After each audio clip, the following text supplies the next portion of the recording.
ബാക്കി ഷോസ് എന്ന് അറിയട്ടെ. ഇത് ഇതുവരെ ഭയങ്കര ഹാപ്പിയാണ് നമ്മളല്ലേ.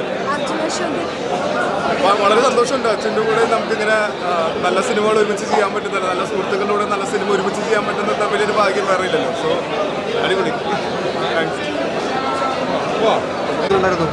ഗംഭീരമായ ഫിലിമാണ്, എല്ലാവരും കണ്ട്. കുറേ നാൾ കൂടിയാണ് മലയാളത്തിലാണെങ്കിലും തമിഴിലാണെങ്കിലും തെലുങ്കിലും ഹിന്ദിയിലൊക്കെ ആണെങ്കിലും ഒരു ഫുൾ ടൈം കോമഡി വന്നിട്ട്, അതും ഹൊറർ കോമഡിയാണ്, ഹൊറർ വിത്ത് കോമഡി.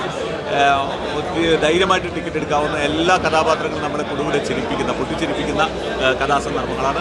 എസ്പെഷ്യലി അതിലൊരു സന്തോഷമുള്ളത്, ഞാൻ അതിലൊരു ക്യാരക്ടറിന് സൗണ്ട് കൊടുക്കുന്നു എന്നുള്ളത് കൂടി എൻ്റെ സന്തോഷമാണ്. അപ്പോൾ എല്ലാവരും ധൈര്യമായിട്ട് ടിക്കറ്റ് നല്ല പാട്ടുകൾ, രഞ്ജിത്ത് ചേട്ടൻ്റെ മ്യൂസിക് കൊണ്ട് തകർത്തേക്കാണ്. ക്യാമറ അടിപൊളിയാണ്, അത് അഭിലാഷിൻ്റെ സ്ക്രിപ്റ്റ് എല്ലാം സൂപ്പറാണ്. സൂപ്പർ ഫാമിലി പടം, അടിപൊളി. താരപുത്രന്മാരുടെ അഴിഞ്ഞാട്ടമാണ്. എൻ്റെ ഇപ്പോൾ അരിശ്രേഷൻ ചേട്ടൻ വിളിച്ചുള്ളത് എങ്ങനെയുണ്ടെന്ന് അറിയാൻ വേണ്ടിയിട്ട് സൂപ്പറായിട്ട്. അശോകണ്ണൊക്കെ എല്ലാവരും ഭയങ്കര നല്ലതാണ്. അച്ചുവിൻ്റെയും ബാലുവിൻ്റെയും ഒക്കെ ഒരു വേറെ എന്താ പറയുക. പിന്നെ ഇവൻ്റെ നമ്മുടെ മുകേഷ് ചേട്ടൻ്റെ മോഹൻ ദർശൻ, അതുപോലെ തന്നെ ആ ഭദ്രൻ എന്നുള്ള ക്യാരക്ടറൊക്കെ ഗംഭീരം, വില്ലനൊക്കെ ഗംഭീരം. പിന്നെ ബെഞ്ചമിൻ ചേട്ടൻ ഒന്നും പറയട്ടെ, പോലീസ് ഗംഭീരം, അടിപൊളി. അതിൻ്റെ സ്റ്റിൽ ഫോട്ടോഗ്രാഫറാണ് നിൽക്കുന്നത്. ഫൈറ്റ് മാസ്റ്ററാണ് ഇത്. ആ തിയേറ്റർ ഫൈറ്റ് ചെയ്തേക്കുന്ന മാസ്റ്ററാണ് ഇത്. പള്ളിവേട്ടയും തിയേറ്റർ ഫൈറ്റ് ചെയ്തത് അതാണ് ആ ഫൈറ്റ് മാസ്റ്റർ.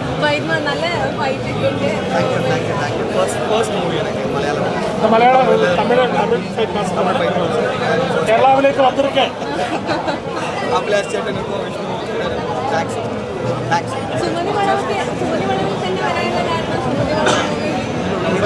இது ரொம்ப சென்டிமெண்டலான மூவி. சுமதி பண்ணும்போது தான் எனக்கு பாப்பா பிறந்தாங்க. ஸோ நான் ஷூட்டில் இருந்தேன். அந்த மாதிரி எனக்கு ரொம்ப அட்டாச்சாக இருந்துச்சு. ഉണ്ട് പേടി ഉണ്ട്. ഇത് പേടിക്കുന്ന മാത്രം സിനിമയിൽ ഒരു ഫാമിലി കോമഡി, ഒരു കളർഫുൾ ഒറിജിനൽ സിനിമ. നല്ല ഫൈറ്റ് പാട്ട് എല്ലാം ഉണ്ട്. അപ്പോൾ എല്ലാവരും വരിക, ഫാമിലി ആയിട്ട് വന്നു. അടിപൊളി.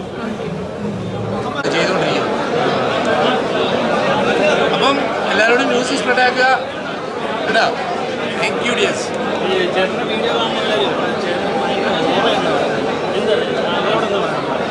ഓറെന്നൊക്കെ തോന്നുന്നതായിരിക്കും. ഞാൻ ബ്രോഡ്വേയിൽ നിന്ന് മേടിക്കുന്നത് എല്ലായിടത്തും കുറച്ച് ഓറായിട്ട് നമ്മൾ ഹാപ്പി ആയിട്ട് തോന്നുന്നതായിരിക്കും. ഞാൻ ആശയമില്ല, ഇതുവരെ പറഞ്ഞില്ല. അതും അറിയില്ല. അതും ജോജി വിളിച്ചാൽ അപ്പം പോകും. ഞാൻ കാര്യങ്ങളൊക്കെ അറിയുന്നില്ല, ഞങ്ങൾ സംസാരിക്കുന്നില്ല. റോളും കാര്യങ്ങളായിരുന്നു ഞാൻ സംസാരിക്കുന്നില്ല. കടം